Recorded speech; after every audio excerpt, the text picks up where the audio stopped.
الحياة شوقا إلى المولى أتاي أسلمت روحي. Quand on médite le Coran al-Karim, et notez ça, c'est très important, on voit que la création, il se caractérise toujours dans le Coran al-Karim. Vous le méditez, vous trouvez qu'Allah Azza wa Jalla, toujours, quand il parle de sa création, il parle que cette création se caractérise par plusieurs choses. La première chose, c'est le perfectionnement. Et ici, Allah Azza wa Jalla fait référence quand il dit Ma laha min furuj. Il dit, vous ne trouvez pas de fissure, vous ne trouvez pas de faille, vous ne trouvez pas de panne. C'est quelque chose qui est bien construite et c'est quelque chose qui fonctionne. Est-ce que vous imaginez, par exemple, la Lune? Est-ce que on n'a jamais entendu des collisions, par exemple, dans l'univers? Jamais. Est-ce qu'on a entendu, par exemple, il y a une panne, le soleil ne va pas se lever? Jamais. C'est quelque chose qu'Allah Azza wa Jalla a construit de façon parfaite. C'est pour ça que vous trouvez, Allah Azza wa Jalla, qu'est-ce qu'il dit? L'œuvre de Dieu qui a perfectionné toute chose. Ça, c'est quelque chose de très frappant. C'est le perfectionnement. Vous trouvez toujours des failles dans n'importe quel système de fabrication, des oublis, et c'est pas aucun objet de fabrication, vous pouvez le pérenniser des siècles et des siècles. Le ciel, la lune, tout ça, tout cet univers-là, il est en parfait état.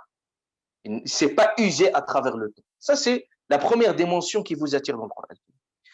Deuxième caractéristique de l'univers, c'est la beauté, l'esthétique.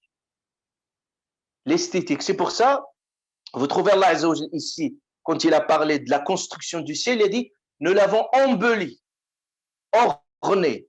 Et l'esthétique, vous trouvez Allah Azza wa Jalla parle de cette esthétique dans toute la création. Par exemple, Allah Ta'ala, quand il parlait du cheval, il parlait des étoiles dans le ciel, il dit, et nous en avons fait une beauté.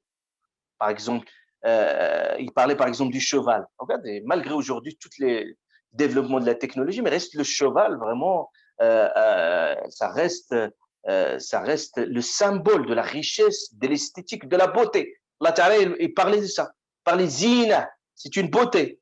Il parle Allah subhanahu wa ta'ala des jardins.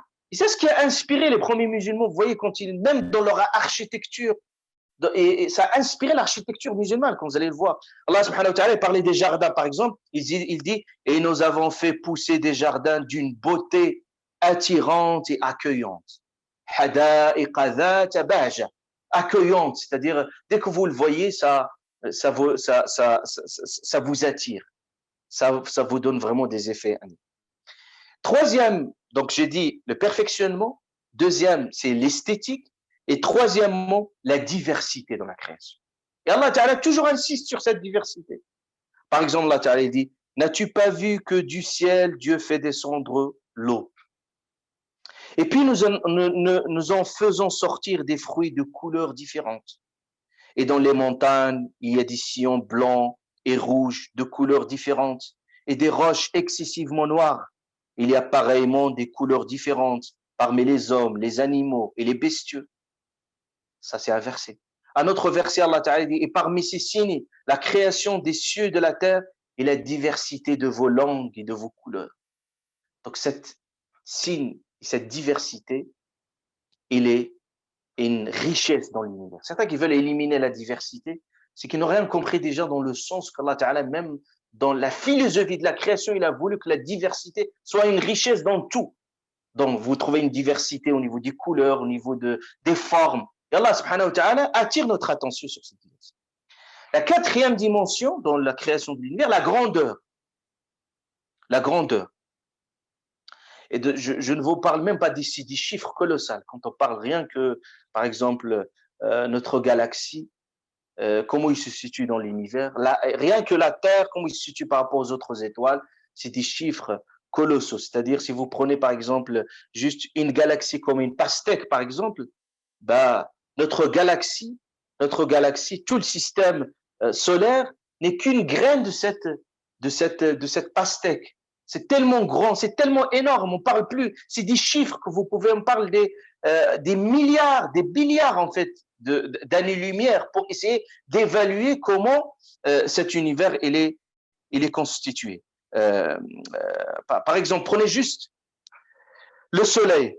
Le soleil, c'est une simple étoile. On vous parle d'autres étoiles qui sont plus grandes et immenses que le soleil. Le soleil, par exemple, il peut loger 1 million de fois la Terre. Vous voyez, qu'est-ce que ça représente la Terre par rapport rien au soleil. Et le soleil, c'est rien du tout. Et là, on découvre encore d'autres étoiles. Par exemple, on est là des étoiles qu'on découvre au fur et à mesure et qui peuvent loger, par exemple, récemment, il y a juste une étoile qui a été découverte, qui peut loger jusqu'à 1 milliard fois le soleil. Je ne parle même pas de la Terre. C'est des choses qui vous montrent la grandeur d'Allah subhanahu wa ta'ala. Et un autre phénomène, c'est la précision. La précision dans l'univers. Regardez ce verset. Allah Ta'ala il dit, le soleil vogue vers un gîte qui lui est assigné. Ça veut dire dans ses mouvements, il y a une précision. Il passe par des étapes, mais sa destination, il est bien calculé. Regarde ce calcul. C'est la détermination du puissant, de l'omniscient. Et la lune, nous lui avons déterminé des phases jusqu'à qu'il devienne semblable à une palme vieille. Le soleil ne peut rattraper la lune, ni la nuit devancer le jour. Chacun d'eux navigue dans une orbite. L'autre caractéristique aussi dans la création dans l'univers, c'est l'harmonie. L'harmonie. Et c'est ça, Allah Ta'ala, quand il fait référence, cette harmonie. Et cette harmonie peut s'expliquer scientifiquement par c'est-à-dire par cette loi de la gravitation. En fait, la loi de la gravitation, ça permet de maintenir l'univers dans l'équilibre. En fait, parce que il y a des rapports il y a des attractions entre les étoiles. Et pour qu'il y ait vraiment une harmonie, des distances. Vous imaginez, est-ce que si, par exemple, le soleil s'approche juste de la Terre d'un pourcentage minime soit-il, il brûlera complètement la Terre. Et s'il recule un petit peu, ça va être glacial. Donc, tout ce calcul-là, toute cette harmonie-là, et comment il navigue, comme Allah a parlé de cette navigation, donc cette forme de gravitation qu'Allah subhanahu wa ta'ala a mis, dans laquelle il a mis l'univers, c'est quelque chose de beau et qui maintient l'univers dans l'équilibre. C'est pour ça qu'Allah Ta'ala, il dit, toujours dans le Coran al-Karim, il tient à rappeler ça. Il tient à rappeler, c'est celui qui maintient les cieux. Inna Allah yumsiku as-samawati wal arda an tazula. Allah Ta'ala maintient cet équilibre par son ordre, subhanahu wa ta'ala. Regardez par exemple, Allah Azza wa Jalla, quand il dit dans ce verset coranique, il dit, il a créé les cieux, khalaqa as-samawati bighayri 'amad, son pilier. Tarawunaha. Et ici, la terminologie coranique, il est très précise.